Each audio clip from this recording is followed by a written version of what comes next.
ان کی ترقی کا منتہا جو کچھ ہوتا ہے وہ ہمارے سامنے ہے۔ قرآن مجید نے بھی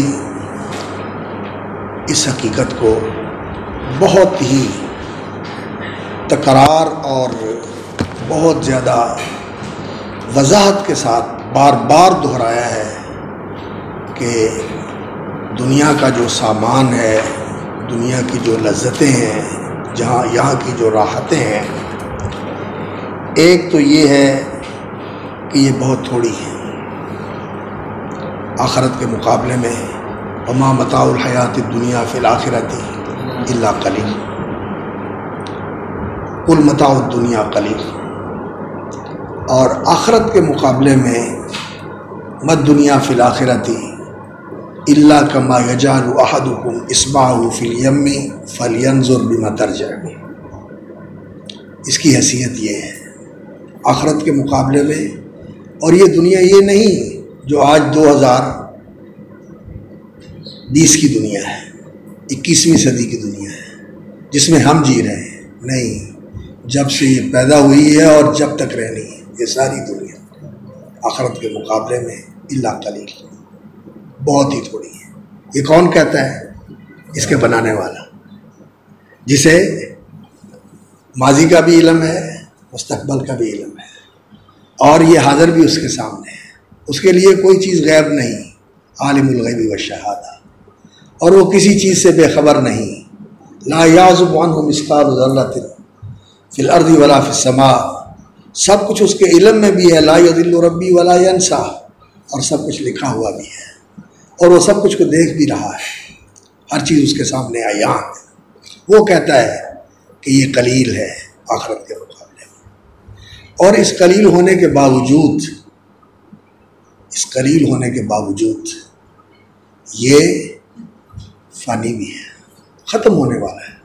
باقی رہنے والا ہوتا پھر بھی کوئی بات تھی، یہ ختم ہونے والا ہے۔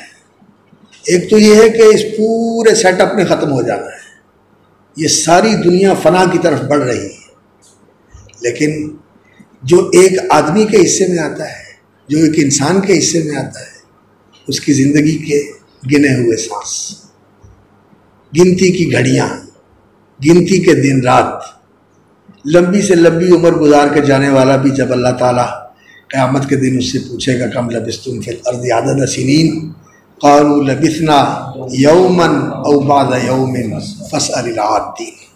اللہ، یہ یوما او بعض یوم، اور اگر اللہ معاف کرے انسان پکڑ میں آ جائے، دنیا کے اندر اللہ کی گرفت میں آ جائے، اور پھر اس کی آنکھیں کھلے تو کہ لم یلبسوا الا عشیۃ او ضحاھا، ایسے ہی لگتا ہے کہ ایک صبح اور ایک شام گزار کے آئے۔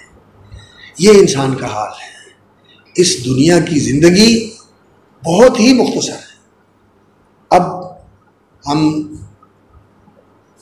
60 سے اوپر جا کے 70 کی دہائی میں قدم رکھ چکے ہیں، 60+ ہو گئے ہیں، اور ابھی پیچھے مڑ کے دیکھتے ہیں، ابھی یہ لگتا ہے کل کی بات ہے، بچے تھے، پڑھنا شروع کیا تھا، باپ نے قلم پکڑنا سکھایا تھا، اور وہ جو وصلی لکھ کے دیتے ہیں نا، جس کو ہماری پنجابی میں پورنے کہتے ہیں اور اردو میں اس کو وصلی کہتے ہیں، وصلی استاذ لکھ کے دیتا ہے کہ اس کے اوپر قلم چلاؤ، اور ہماری پنجابی میں کیا کہتے ہیں؟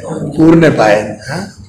اللہ اکبر، وہ پڑھنا سیکھا تھا، اور آج یہ وقت آ گیا ہے کہ جو پڑھا ہوا ہے وہ بھول رہے ہیں، وہ ذہن سے مال ہو رہا ہے، اور ایسے ہی لگتا ہے جیسے کل کی بات ہے۔ کئی ساتھی چلے گئے اور کئی جو ہیں بہت گئے اور بہت تیار بیٹھے۔ یہ دنیا کی زندگی ہے جو ایک انسان کے حصے میں آتی ہے، اور یہ تو وقت ہے جو انسان کے حصے میں آتا ہے، اور باقی جو دنیا کے اندر ساز و سامان ہے، اس میں انسان کی تمنائیں اور آرزویں تو بہت ہوتی ہیں، بڑے ارمان ہوتے ہیں انسان کے، بڑی آرزویں اور تمنائیں ہوتی ہیں کہ میرے پاس یہ ہو، یہ ہو، یہ ہو، یہ ہو، یہ ہو، یہ ہو، یہ ہو۔ اور کئی لوگ ایسے ہوتے ہیں کہ ان کی تمنائیں اور آرزویں پوری بھی ہوتی ہیں، بہت کچھ ہوتا ہے، لیکن ضروری نہیں کہ انسان کی جو تمنا ہو وہ پوری ہو جائے۔ ما کل ما یتمنى المرء، پورا کرو، یدرکہ، ما کل ما یتمنى المرء یدرکہ تجری الریاح بما لا تشتہی السفن، جو انسان تمنا کرتا ہے ضروری نہیں کہ وہ پا بھی لے، منزل کوئی ہوتی ہے لیکن سمندر کی ہوائیں ناموافق ہو کے طوفان آ جاتا ہے، کبھی جہاز پہنچ نہیں سکتے، منزل پہ واپس آنا پڑتا ہے، اور کبھی غرق آب ہو جاتے ہیں، ٹائٹانک غرق آب ہو جاتے ہیں، اللہ اکبر، جن کے بارے میں لوگ کہتے تھے کبھی ڈوب نہیں سکتے، کبھی ٹوٹ نہیں سکتے، پہلے سفر میں ہی ختم ہو جاتے ہیں، شاید آپ لوگوں نے دیکھا ہو اس کا منظر، اللہ اکبر۔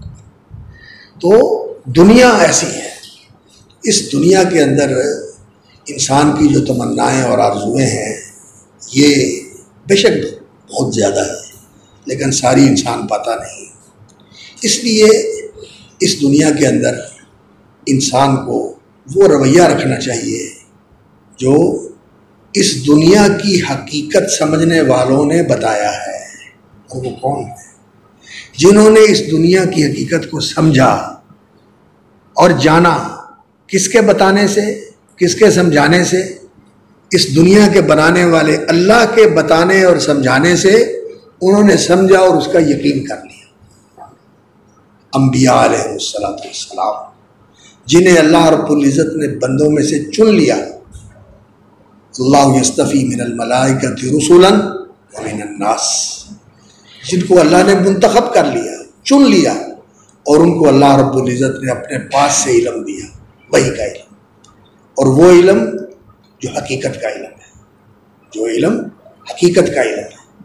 دنیا کا علم ظاہر کا علم ہے، جو انسان اپنے حواس اور ان حواس کو ترقی دے کر، جیسے آج کل ہم نے اپنے مشاہدے کو ترقی دے کر بہت طاقتور دوربینیں بنا لی ہیں، اور ایسی ایسی دوربینیں ہیں کہ جو لاکھوں میل دور تک دیکھ سکتی ہیں، اور ایسی ایسی خوردبینیں بنا لی ہیں کہ جو ایسی چیز کو بھی دیکھ سکتے ہیں کہ جسے 1000 گنا بڑا کر کے دکھایا جائے تو وہ پینسل کے نشان کی طرح معلوم ہوتی ہے، اس کو بھی دیکھ لیتی ہے، وائرس کو دیکھ لیتی ہے۔ انسان نے اپنے حواس کو ترقی دی ہے، انسان سنتا ہے، دور کی بات سن لیتا ہے، آپ کے پاس وائرلیس ہے، آپ کے پاس یہ نیٹ ورک ہے جس کے ساتھ آپ یہاں بیٹھے ہوئے، امریکہ میں بیٹھے ہوئے، بلکہ سیٹلائٹ کے اندر بیٹھے ہوئے لوگوں کی باتیں سنتے ہیں، لوگوں کی باتیں آپ سنتے ہیں۔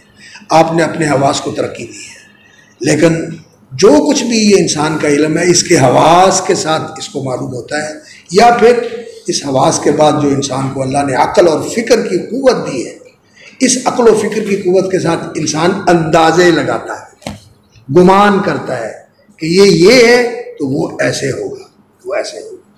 یہ سارا علم کیا ہے؟ یہ ظاہر کا علم ہے، یعلمون ظاہرا من الحیات الدنیا، یہ دنیا کے ظاہر کا علم ہے۔ دنیا کے باطن اور حقیقت کا علم جو ہے یہ کس کے پاس ہے؟ عالم الغیب والشہادہ، اللہ کے پاس ہے۔ اور اس نے انبیاء علیہ السلام کو جو علم دیا ہے وہ علم غیب ہے، وہ علم غیب ہے، وہ غیبی حقائق کا علم ہے۔ یہ مسئلہ ہمارے حلقہ علم کے اندر جو دینی اہل العلم کا حلقہ ہے، طلبۃ العلم کا حلقہ ہے، اس کے اندر یہ مسئلہ بھی عجیب اختلاف کا اور نزاع کا باعث بن گیا کہ انبیاء علیہ السلام کو غیب کا علم ہوتا ہے یا نہیں ہوتا، اور اگر ہوتا ہے تو وہ کلی علم ہوتا ہے یا جزئی علم ہوتا ہے، وہ ان کا کسبی علم ہوتا ہے یا وابی علم ہوتا ہے۔ یہ عجیب و غریب قسم کی بحث جو ہے یہ ہمارے حلقے کے اندر موجود ہے، اور اس کے اوپر لے دے ہوتی ہے، کتابیں لکھی گئی ہیں اور حقائق کو لوگوں نے اشکار کیا ہے، لیکن حقیقت یہ ہے کہ قرآن مجید نے جس قطعیت کے ساتھ یہ حقیقت بیان فرمائی ہے، قُلْ لَا يَعْلَمُ مَنْ فِي السَّمَاوَاتِ وَالْأَرْضِ الْغَيْبَ إِلَّا اللَّهُ، اصل ذاتی طور پر سارے غیب کا علم رکھنے والا صرف اللہ ہے، صرف اللہ۔ قُلْ لَا يَعْلَمُ مَنْ فِي السَّمَاوَاتِ وَالْأَرْضِ، اس میں سب آ جاتے ہیں، اور الغیب کے اندر پورا غیب آ جاتا ہے، الا اللہ وما یشعرون ایان یبعثون، سورہ نمل ہے نا 20واں پارہ۔ اللہ اکبر اللہ اکبر، یہ حقیقت ہے۔ اور انبیاء علیہ الصلوۃ والسلام نے اس کی نفی بھی کی، اور انہوں نے یہ کہا ہمیں تو اتنا ہی پتہ ہے جتنا ہمیں بتایا گیا ہے، لیکن اللہ رب العزت نبیوں کو غیب کا علم دیتا ہے۔ لا یظہر علی غیبہ احدا الا من ارتضی من رسول، اپنے رسولوں کو غیب کا علم دیتا ہے۔ وہ غیب کا علم کیا ہے؟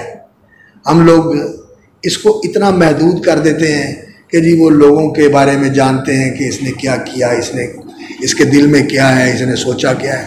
یہ چیزیں اللہ دیتا ہے ان کو، اس کی نفی نہیں ہے۔ اس طرح کی چیزیں انبیاء علیہ الصلوۃ والسلام کو وحی کے ذریعے بتائی جاتی ہیں، انہیں معلوم ہوتا ہے کہ یہ ایسا ہے، یہ یہی نیت لے کے آیا ہے، اس ارادے سے آیا ہے۔ عمیر ابن وہب آیا جنگ بدر کے بعد رسول اکرم صلی اللہ علیہ وسلم کے متعلق بڑا پختہ عزم کر کے کہ میں آج کارروائی کروں گا۔ کیا کارروائی؟ گوریلا کارروائی کر کے اللہ کے رسول کو ختم کر کے آ جاؤں گا۔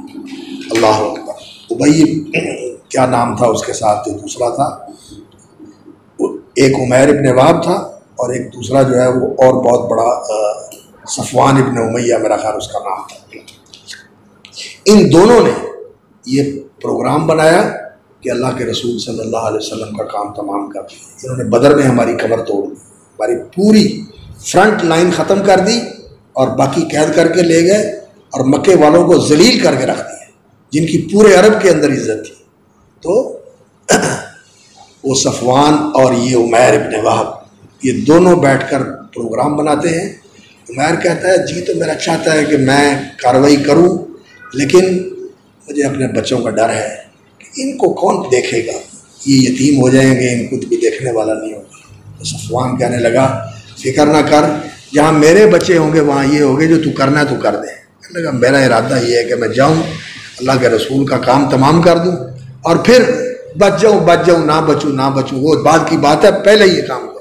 کہتا ٹھیک ہے، وعدہ کر کے تیار ہو کے تلوار کو تیار کیا، زہر میں بجھایا اور تیار ہو کے مدینے آ گیا، اور اللہ کے رسول صلی اللہ علیہ وسلم کو اطلاع مل گئی کہ یہ پروگرام بنا کے آیا ہے اور یہ اس طرح جو ہے نا عزم اور ارادہ لے کے آیا ہے۔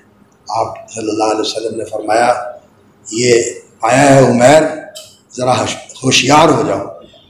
اور حضرت عمر رضی اللہ تعالیٰ عنہ بڑے مردم شناس تھے، انہوں نے اس کا چہرہ پڑھ لیا، اٹھے شیر کی طرح اور جا کے اس کو گردن سے پکڑ لیا، یہاں سے پکڑ کے اور پیچھے سے ہاتھ رکھ کے ایسے جھکا کے لا کے اللہ کے رسول کے سامنے بٹھا دی۔ گردن جھکی ہوئی ہے اور ادھر ادھر عمر نے اس کا گلما پکڑا ہوا ہے اور اس کے سر کے اوپر پیچھے پاؤں ہاتھ رکھے ہوئے ہیں اور کہنے لگے بیٹھ جا یہاں۔ نبی صلی اللہ علیہ وسلم نے فرمایا عمیر کیسے آئے ہو؟ کیسے آنا ہے؟ بیٹے کے لیے آیا ہوں، آپ میرا بیٹا قید ہے، مہربانی کر دیں، اس کے لیے کوئی آسانی کر دیں اور کسی طرح جو ہے نا اس کو معافی دے دیں، چھوڑ دیں۔ فرمایا بیٹے کے لیے آئے ہو؟ یہ تلوار کس لیے لے کے آئے؟ وہ کہتا ہے ہماری تلواروں نے کیا کر لیا، بدر میں دیکھ ہی لیا، ان تلواروں نے کچھ بھی نہیں کر سکے۔ فرمایا سچ بول جھنجھوڑا، تو نے اور صفوان نے فلاں گھاٹی میں بیٹھ کے کیا پروگرام بنایا ہے اور کہاں زہر میں بجھا کے اس تلوار کو لایا ہے؟ اللہ اکبر، پانی دنیا میں تیسرے کسی آدمی کو اس چیز کا پتہ نہیں تھا اور اللہ کے رسول نے بتا دیا اور پورا پلان کھول کے سامنے رکھ دیا۔ کہنے لگا اشہد ان لا الہ الا اللہ وحدہ لا شریک لہ واشہد ان محمدا عبدہ ورسولہ، یہ تو اللہ کے سوا کوئی نہیں بتا سکتا۔ فوراً مسلمان اللہ اکبر۔ اور پھر کہتا ہے کہ میں نے اپنا اسلام مخفی رکھنا ہے، مکے واپس جاؤں گا۔ تو صفوان ادھر پیچھے لوگوں کو کہتا ہے کہ آپ کو خوشخبری ملنے والی ہے، خوشخبری ملنے والی ہے، خوشخبری ملنے والی ہے۔ عمیر واپس بھی چلا گیا تو خوشخبری کیا ملنی تھی؟ کہنے لگا کیا ہوا؟ کہنے لگا بس کہنے لگا تیرے اوپر بھی اس کا جادو چل گیا۔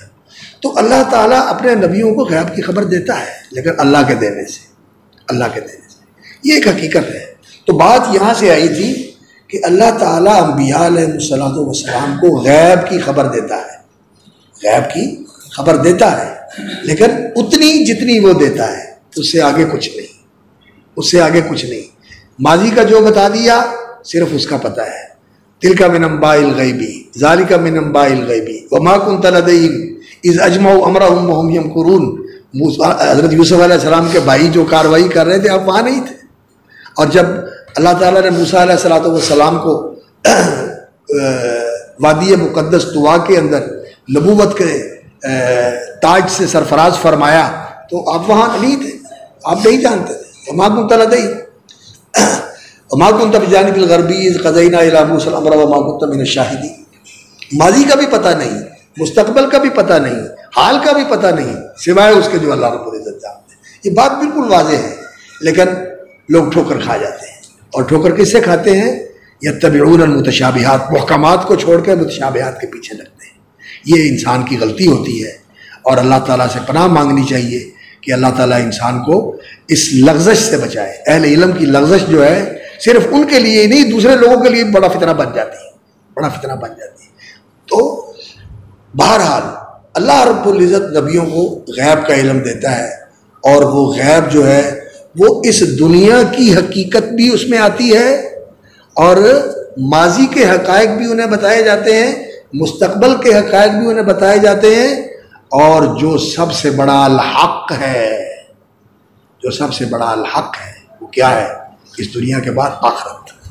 اللہ رب العزت اس کے بارے میں ان کو بڑی تفصیلات بتاتے ہیں، بہت زیادہ تفصیلات اللہ رب العزت انبیاء علیہ الصلوۃ کو بتاتے ہیں۔ تو قبر کا معاملہ، حشر کا معاملہ، میزان اور حساب کا معاملہ، پھر جنت کا معاملہ، پھر جہنم کا معاملہ، یہ ساری چیزیں انبیاء علیہ الصلوۃ والسلام کو اللہ تعالیٰ بتاتے ہیں، اور وہ ان چیزوں کی لوگوں کو تعلیم بھی دیتے ہیں، تبیین بھی کرتے ہیں، تفہیم بھی کرتے ہیں، بتاتے بھی ہیں حقائق، اور ان حقائق کے ساتھ جو اصل اس دنیا کی حقیقت ہے اللہ رب العزت یہ ان کو بتا دیتے ہیں، اور پھر ان نبیوں کا اس دنیا کے ساتھ جو تعلق ہوتا ہے نا، وہ وہی ہوتا ہے جس کی انہوں نے لوگوں کو تعلیم دی ہے۔ کیا؟ کن فی الدنیا انک غریب و عابر سبیل، کن فی الدنیا انک غریب و عابر سبیل۔ یہاں دل نہیں لگاتے۔ جو فقیر ہیں جن کو اللہ رب العزت نے دنیا کی وسعت نہیں دی، وہ اسماعیل والیسع وذا الکفل، اور سورۃ الانعام میں کیسے فرمایا کلن ہدینا ونوحا ہدینا من قبل ومن ذریته داؤد وسلیمان وایوب ویوسف وموسیٰ وہارون وکذلک نجزی المحسنین۔ یہ جن نبیوں کا ذکر فرمایا یہ بڑی شان و شوکت والے تھے، داؤد وسلیمان وایوب ویوسف وموسیٰ وہارون۔ ایوب علیہ السلام کو امتحان بھی آیا، وہ بھی بڑے کڑا امتحان اور بہت ہی مشکل اور زہرہ گداز قسم کا امتحان آیا، لیکن پھر اللہ رب العزت نے برکت بھی دی، اللہ نے سونے کی بارش ہی برسا دی۔ وہ جو کہتے ہیں نا کہ ہن برس گیا، یعنی سونا برسا، واقعتاً ایوب علیہ السلام کے اوپر اللہ نے سونا برسا دیا، ڈھیر لگا دیے، اور جو پہلے تھا اس سے زیادہ دے دیا۔ تو یہ بڑے وہ تھے جن کو اللہ نے دنیا بڑی وسعت اور برکت کے ساتھ عطا فرمائی۔ و اسماعیل والیسع ویونس ولوط، یہ فقیر لوگ تھے، اسماعیل والیسع ویونس ولوط وکلا فضلنا علی العالمین۔ یہ اللہ تعالیٰ نے ان نبیوں کا ذکر فرمایا جو بالکل فقیری کے اندر زندگی گزار کے چلے گئے، اور ہمارے نبی حضرت محمد رسول اللہ صلی اللہ علیہ وسلم، اللہ اکبر اللہ اکبر اللہ اکبر اللہ اکبر، مقام اللہ رب العزت نے سب سے اونچا دیا۔ ان کی نبوت کا فیصلہ سب سے پہلے ہوا کہ ان کو نبی بنانا ہے، اس لیے کہ وہ سارے نبیوں کے امام ہیں، اور سارے نبیوں کے کمالات ان کی ذات میں جمع ہونے ہیں، اور ان کو اللہ رب العزت نے وہ مرتبہ عطا فرمانا ہے جو نبوت اور رسالت کا سب سے اونچا مرتبہ ہے۔ تو جب کسی چیز کا نقشہ بنایا جاتا ہے تو سب سے پہلے تو اس کا مکمل نقشہ ہی ذہن میں ہوتا ہے نا، اور پھر ابتدا ہوتی ہے، آدم سے ابتدا ہوئی اور محمد رسول اللہ صلی اللہ علیہ وسلم کے ذات گرامی پر تکمیل ہوئی. تو اللہ تعالیٰ نے ان کے لیے درجہ سب سے اونچا رکھا ہوا ہے، لیکن ان کی بعثت اور آمد سب سے آخر میں ہوئی. اور اللہ رب العزت نے ان کو گزارا زندگی کے ایسے مراحل سے، اللہ اکبر، کہ آپ ان کی پیدائش کو دیکھیں اور پھر ان کی پرورش کو دیکھیں، پھر ان کی جوانی کو دیکھیں. فقر میں گزری اور مشقت میں گزری اور عیش و عشرت میں نہیں گزری، لیکن شادی ہوئی. اللہ رب العزت نے عرب کی سب سے زیادہ متمول خاتون جو ہے وہ ان کے عقد میں، بالا عقد میں آ گئی اور خود پیشکش کر کے آئیں، خود پیشکش کر کے آئیں. اللہ کے رسول نے رغبت نہیں کی، انہوں نے پیشکش کی کہ میں آپ کے ساتھ شریک زندگی بننا چاہتی. آپ نے قبول فرمایا اور انہوں نے اپنی ساری دولت آپ کے قدموں میں ڈال دی. لیکن نبی صلی اللہ علیہ وسلم کی زندگی میں کوئی فرق نہیں آیا. جیسے درویشی والی زندگی پہلے تھی ویسی ہی رکھی. جو دولت آئی تقری الضعیفہ وتعین علی نوائب الحق وتعین المظلومہ، ان راہوں میں گزار دی. ساری دولت ان راہوں میں لگائی. اور پھر جب نبوت اور رسالت ملی تو مکے میں امتحان گزرا، بڑا ہی کڑا امتحان، بڑا ہی کڑا امتحان، اپنی ذات پر بھی، اپنے رشتہ داروں پر بھی، اپنے ساتھیوں پر بھی. اور مدینہ منورہ میں آئے، طائف کے سفر سے واپسی پر فتوحات شروع ہو گئی. طائف کا امتحان یہ نبی صلی اللہ علیہ وسلم کی زندگی کا سب سے مشکل پیپر تھا، سب سے مشکل پیپر تھا. حضرت عائشہ رضی اللہ تعالیٰ عنہ نے پوچھا یا رسول اللہ کہ احد سے بڑھ کر بھی آپ کی زندگی میں کوئی موقع آیا ہے جب آپ خود بھی زخمی ہوئے، آپ کے پیارے بھی شہید ہوئے، سید الشہداء اسد اللہ و اسد رسول حضرت حمزہ بھی شہید ہوئے اور 70 جانثار شہید ہوئے، تو اس سے بڑھ کر بھی کوئی کڑا وقت آیا؟ فرمایا ہاں عائشہ، جو طائف میں میرے ساتھ پیش آیا تھا نا وہ اس سے بھی زیادہ سخت اور صبر آزما تھا.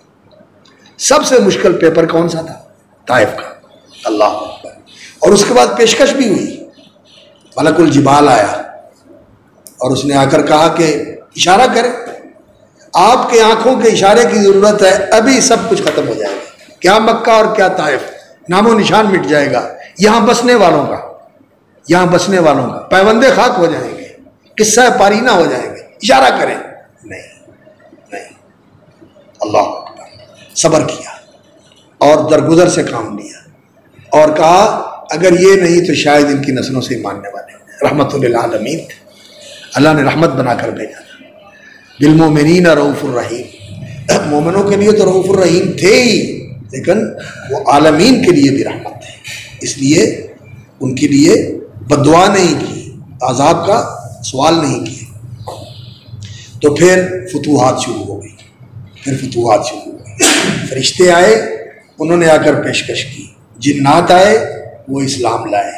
مدینہ منورہ اس کے بعد ہی بیعت العقبۃ الاولیٰ، بیعت العقبۃ الثانیہ، اور پھر اس کے بعد ہجرت. اور جن کو ہر طرف سے ٹکرایا گیا تھا انہیں ایسے اپنایا گیا کہ پھر لوگوں نے سب کچھ آنکھیں بھی بچھا دی، دل بھی بچھا دیے، گھر بھی کھول دیے، مال بھی قدموں میں بچھا دیا، جو چاہو لے لو، سارا کچھ ڈھیر کر دیا مدینے کے انصار نے. اللہ اکبر. اس کی تاریخ میں مثال نہیں ملتی. اس طرح سب کچھ پیش کر دیا اس کو جس کو ہر طرف سے ٹکرایا گیا، ہر طرف سے جس کو ستایا گیا اور جسے شیب ابی طالب میں معصور کیا گیا، ہر چیز سے محروم کیا گیا. کس طرح اللہ رب العزت نے دنیاوی طور پر سارا کچھ ان کے قدموں میں ڈال دیا. اور پھر یہیں پہ بس نہیں کیا، بلکہ اللہ رب العزت نے نبی صلی اللہ علیہ وسلم کو آپشن دیا. آپ صلی اللہ علیہ وسلم فرماتے ہیں کہ مجھے یہ کہا گیا کہ آپ کیا چاہتے ہیں، مالکن رسولن ام عبدن رسولا، کیا بننا چاہتے ہیں؟ مالکن رسولا، سلیمان علیہ السلام جیسے ملک اور رسول بھی ہوں، شاہانہ ٹھاٹ باٹ بھی ہوں اور نبوت اور رسالت کا منصب بھی ہو، یہ چاہتے ہیں؟ ام عبدن رسولا، یا عبد رسول بننا چاہتے ہیں؟ جبریل پیشکش لے کے آئے تھے، ان سے مشورہ کیا تو آپشن ملی ہے، کیا انتخاب کروں، اس آفر کا کیا جواب دوں؟ جبریل اللہ اکبر، وہ روح القدس ہے اور وہ امین ہے اور اللہ کے سب سے زیادہ مقرب فرشتوں میں سے وہ ہیں۔ وہ جانتے ہیں کہ یہاں کیسے ملتا ہے، یہاں کیسے ملتا ہے، اس بارگاہ میں کس کو ملتا ہے۔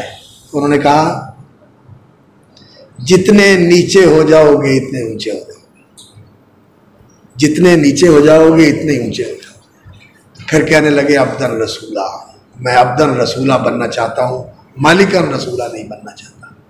اور پھر ابو ذر کہتے ہیں کہ میرے ساتھ جا رہے تھے اور کہنے لگے خدا کی قسم یہ عہد پہاڑ میرے پاس ہو سونے کا، 3 دن سے پہلے میں اس کو اڑا دوں، ختم کر دوں، سارا تقسیم کر دوں اور اس میں سے میں اپنے لیے کوئی چیز بھی بچا کے نہ رکھوں، الا یہ کہ جو میرے اوپر قرضہ ہے اسے ادا کرنے کے لیے ایک سونے کی ایک ڈھیلی اور ایک ڈلی جو ہے وہ بچا لوں تو بچا لوں، وگرنہ سارا سونا تقسیم کر دوں، 3 دن میں گزرنے نہ دوں۔ دل میں پیار ہی نہیں ہے دنیا کا، پیار ہی نہیں ہے اللہ۔ انہوں نے کہا تانے دیے، آپ نے سورۃ الاسراء میں، سورہ بنی اسرائیل میں اور سورۃ الشعراء میں پڑھا ہوا ہے کہ کس طرح وہ مطالبہ کرتے تھے۔ سورہ ہود میں بھی اللہ رب العزت نے ذکر فرمایا لولا انزل علیہ ملک لولا انزل علیہ کنز او جاء معہ الملائکۃ مقترنین، اور اسی طرح سورہ بنی اسرائیل کے اندر اللہ رب العزت نے فرمایا کہ او یکون لک بیت من زخرف او ترقی فی السماء، سورۃ الفرقان میں بھی فرمایا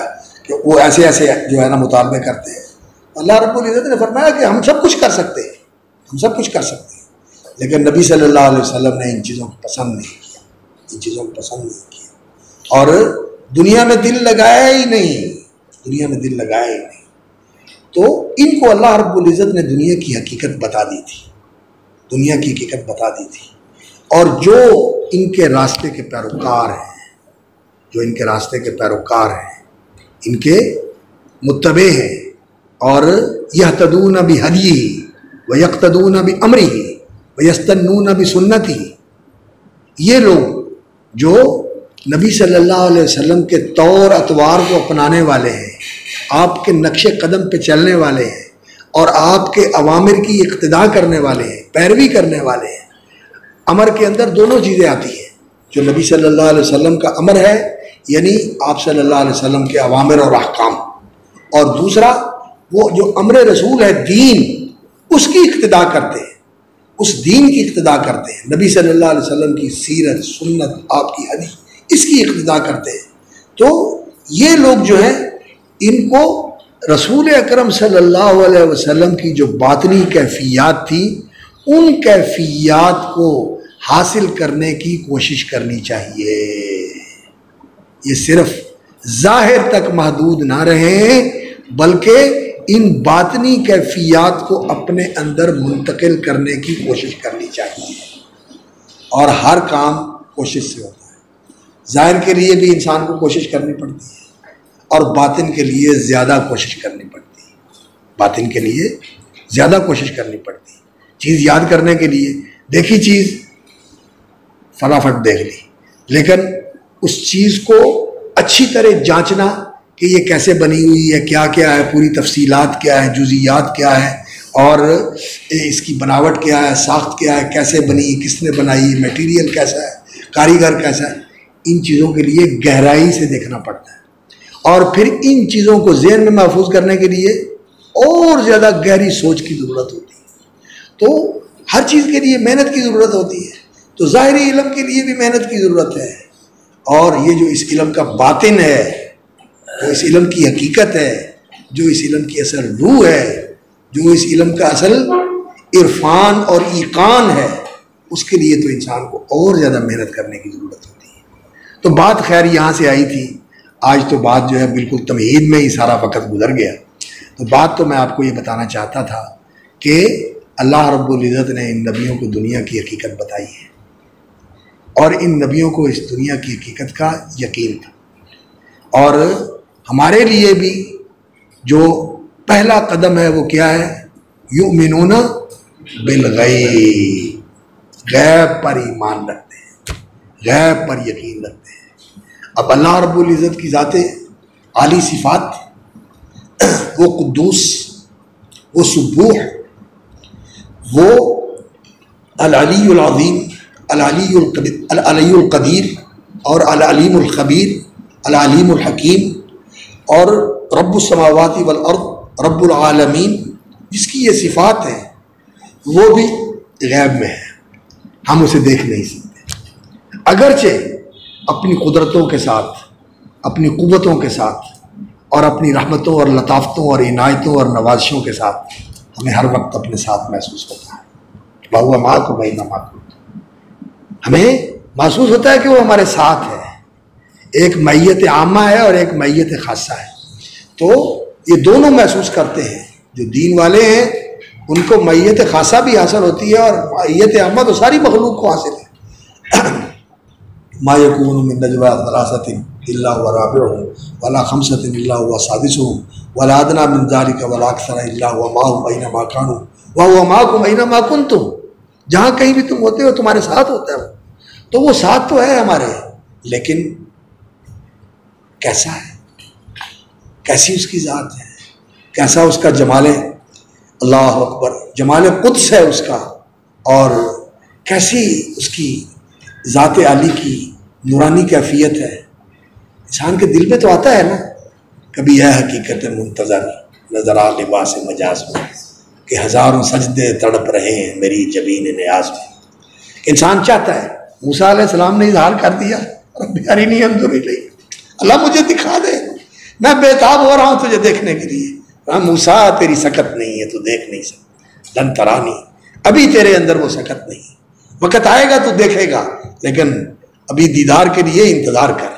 وجوہ یومئذ ناظرہ الی ربها ناظرہ، اللہم انی اسألک لذۃ النظر الی وجہک والشوق الی لقائک۔ وقت آنے والا ہے، انشاءاللہ اللہ کا دیدار ہوگا، لیکن یہاں انسان کے دل میں آتا ہے، لیکن انسان دیکھ نہیں سکتا، کمزور ہے انسان، یہاں کمزور ہے، انسان کی بینائی بھی کمزور ہے، انسان کی برداشت اور تحمل بھی کمزور ہے، انسان کی بلیا اور انسان کی باڈی، انسان کا جسم یہ بھی کمزور ہے، اور یہاں کا ماحول بھی ایسا ہے کہ یہ اللہ رب العزت کی تجلی کو برداشت نہیں کر سکتا۔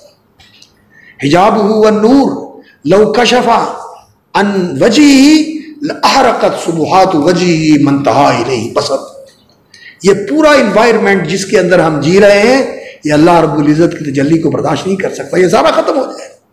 احرقت سبحات وجہہ من انتہا الیہ بصر، جہاں تک اللہ کی نگاہ جائے ہر چیز پگھل کے رہ جائے۔ آپ جانتے ہیں جہاں توانائی ہوتی ہے، یہ جہاں دھماکہ کیا ہے انہوں نے، کیا نام ہے اس کا، چرچاگی، چاگی کے اندر دھماکہ کیا، اور جب ایٹم جو ہے یہ اس کے اندر جو یورینیم ہوتا ہے یہ پگھلتا ہے تو ہر چیز کو بالکل پگھلا کے رکھ دیتا ہے، پتھر پگھل جاتا ہے، لوہا پگھل جاتا ہے، ہر چیز پگھل جاتی ہے، ہر چیز پگھل جاتی ہے۔ تو یہ توانائی ہے، اور اس کی روشنی ہوتی ہے جو لوگوں کو چندیا کے رکھ دیتی ہے۔ اس لیے زمین کی گہرائی میں جا کر یہ دھماکہ کرتے ہیں کہ اس کی روشنی کی شعائیں باہر نہ نکلیں، جو اس کی جو شعائیں ہوتی ہیں، شعائیں کیا کہتے ہیں ان کو، ایکسٹرا ریز جو ہوتی ہیں اس کے ساتھ نکلنے والی، وہ ہر چیز کو ختم کر کے رکھ دیتی ہیں۔ اور اللہ رب العزت کا تو عالم ہی کچھ اور ہے، اس لیے یہ سارا انوائرمنٹ جو ہے اس کے اس کی تجلی کو دیکھ نہیں سکتا۔ اللہ اکبر۔ تو اس لیے یہاں دل تو چاہتا ہے لیکن ہم دیکھ نہیں سکتے، لیکن اسے محسوس کرتے ہیں، اور یہ دل جو ہے یہ اس نے بنایا اس لیے کہ یہاں وہ بستا ہے، اس کا پیار بستا ہے، اور یہ زبان دی اس نے اس لیے ہے کہ اس پہ اس کا نام رہے، اور یہ بھیجا جو ہے یہ اسی لیے دیا ہے کہ اس میں اسی کا دھیان اور اسی کا خیال رہے۔ یہ ہے اصل چیز۔ نبیوں کو اللہ رب العزت نے یہ چیز عطا فرمائی، اور جو ان کے وارث اور جو ان کی راہ پہ چلنے والے اور جو ان کے مشن کے امین ہیں انہیں یہ چیزیں اپنے اندر منتقل کرنی چاہیے، لیکن آج جو ہے ہم صرف ظاہر تک محدود ہو کے رہ گئے، آج صرف ظاہر تک محدود ہو کے رہ گئے، اور یہ باطنی کیفیات نایاب تو نہیں ہوئی لیکن کمیاب ضرور ہوئی، اور ضرورت اس بات کی ہے کہ ان چیزوں کو حاصل کیا جائے، انہیں اپنے اندر اتارا جائے، ان کے ساتھ اپنے آپ کو آراستہ کیا جائے۔ اور حبب الیکم الایمان وزینہ فی قلوبکم، یہ اس بات کی ضرورت ہے کہ ایمان محبوب بن جائے، ایسا محبوب بن جائے کہ پھر انسان کے رگ و ریشے میں اتر جائے، اس کے خون کے اندر سرایت کر جائے. ہاکذا بشاشت الایمان اذا خالطت القلوب، جب ایمان کی بشاشت دلوں کے ساتھ جا کے اس طرح یکجان ہو جاتی ہے تو پھر انسان کا پورا جسم ایمان کے ساتھ اس طرح معمور بن جاتا ہے کہ پھر اس کے ٹکڑے بھی کر دو تو ہر ٹکڑے کے اندر سے ایمان کی آواز آتی ہے. اسے جلا بھی دیا جائے، اسے ٹکڑے ٹکڑے کر دیا جائے، اس کی ہڈیوں سے کنگھیوں کے ساتھ، لوہے کی کنگھیوں کے ساتھ گوشت چھیل لیا جائے اور اسے آگ کے اندر جلا دیا جائے، پھر بھی وہ ایمان سے منحرف نہیں ہوتا. یہ ایمان پھر اس طرح دل کے اندر اتر جاتا ہے. آج اس بات کی ضرورت. اور نبیوں کا ایمان ایسا ہی ہوتا ہے، ایسا ہی ایمان ہوتا ہے. اور پھر یہ ایمان جب قرآن کی بات ہوتی ہے اور جب رسول کی بات ہوتی ہے، اللہ کی بات ہوتی ہے، تو یہ ایمان بڑھنا شروع ہو جاتا ہے، اس ایمان کے اندر اضافہ ہونا شروع ہو جاتا ہے. اور یہ ایمان سیکھنا اور اس ایمان کو اپنے اندر اتارنا اور یہ ایمان بالغیب کی کیفیت کو ایسا بنانا کہ یہ انسان کا یقین بن جائے، یہ پہلے ضروری ہے. صحابہ کہتے ہیں تعلمنا الایمان ثم تعلمنا القرآن، تعلمنا الایمان ثم تعلمنا القرآن فزدنا به ایمانا. اور ہم ایمان ہمارا کمزور ہوتا ہے، ایمان ہمارا کمزور ہوتا ہے، بہت ہی کمزور ہوتا ہے. ایمان کی کیفیت تو بتائی ہے نا، ذرے کے برابر بھی ہوتا ہے اور پہاڑوں جیسا ایمان بھی ہوتا ہے. اور وہ بھی ایمان ہوتا ہے کہ زمین و آسمان ایک طرف رکھ دیے جائیں اور ایک طرف ایک بندے کا ایمان رکھا جائے تو وہ سب سے بھاری ایمان ہے. ایمان کے اندر تو بہت زیادہ تفاوت اور درجات ہوتے ہیں. تو اس ایمان کے اوپر جو ہے نا آپ کو محنت کرنی چاہیے.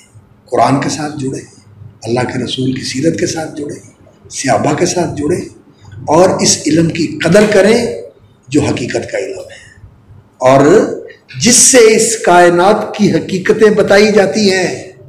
اور یہ جو غرور ہے، دھوکہ ہے، اس دھوکے کے اندر کہیں دھوکہ نہ کھا جانا. لا تغرنکم الحیات الدنیا ولا یغرنکم باللہ الغرور. یہ دنیا تمہیں دھوکے میں نہ ڈال دے. اور جو بہت بڑا دھوکے باز ہے، دھوکہ دینے والا تمہارا دشمن ہے شیطان. لا یغرنکم باللہ الغرور ان وعد اللہ حق. اللہ کے وعدے سچے، اللہ کے وعدے سچے. اس دنیا میں بھی اس کے وعدے سچے اور موت کے بعد جو عالم پیش آنے والا ہے برزخ کا، اس میں بھی اس کے وعدے سچے. اور پھر الباس بعد الموت، مرنے کے بعد جب کھڑے ہوں گے تب بھی جو کچھ پیش آنے والا ہے اس کے وعدے سچے ہیں. اور پھر جنت کے وعدے بھی سچے ہیں اور جہنم کے وعدے بھی سچے ہیں. اللہ جہنم سے بچائے اور جنت کے ساتھ اللہ تعالی ہمیں سرفراز فرمائے. اللہ کے وعدے سچے ہیں. تو یہ ایمان جو ہے اس کے اوپر محنت کریں. اس ماحول کے اندر رہتے ہوئے اساتذہ کے ساتھ، ان کتابوں کے ساتھ، قرآن کے ساتھ، حدیث کے ساتھ اور سیرت کے ساتھ، صحابہ کی زندگیوں کے ساتھ، سلف کی زندگیوں کے ساتھ ان چیزوں کا مطالعہ کر کے اپنے اندر یہ ایمانی کیفیت پیدا کرنے کی کوشش کریں. کیوں؟ اس لیے کہ معاملہ بڑا خطرناک ہے. معاملہ بڑا خطرناک.